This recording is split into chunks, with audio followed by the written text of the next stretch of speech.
Hi everyone, আসসালামু আলাইকুম। কেমন আছো তোমরা?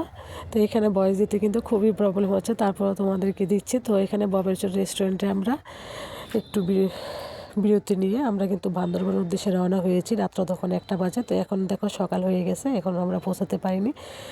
তো টানেলের ভিতরে চলে গেছি, কর্ণফুলী টানেল। তো দেখার অনেক শখ ছিল। তো এখন আমরা হালকা খাবার দাবার খাবো, সকালে নাস্তা খেয়ে আবারও বান্দরবনের উদ্দেশ্যে রওনা দিলাম। তো অবশেষে কিন্তু আমরা বান্দরবনের এরিয়াতে ঢুকে গেছি।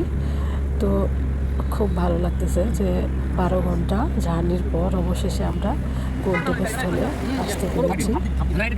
তো এখান থেকে আমরা একটা হোটেলে যাব, রেস্ট নিয়ে তারপর আবার দুপুরে খাবার দাবার শেষ করে অন্য কোথাও যাব। এই যে দেখো আমরা হোটেলটা পেয়ে গেছি। তো আমরা সিটও পেয়েছি আল্লাহর রহমতে। তো হোটেল থেকে বের হয়ে আবার নীলাচলের উদ্দেশ্যে রওনা দিয়েছি। প্রায় সন্ধ্যা হয়ে যাচ্ছে। তো দেখো সূর্যটা মাশাআল্লাহ কতটা সুন্দর লাগছে। এটা কিন্তু ছবি তুলে রেখেছি, আমি ভিডিও করতে পারিনি। তো সব মিলিয়ে দিনটা খুব ভালো কাটছে।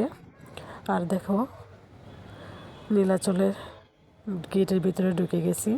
তা আমি আমার ছেলে যে এত জার্নি করতে পারবো ভাবতে পারিনি। প্রচণ্ড ঠান্ডা, আমার নাকটাও বসে আছে।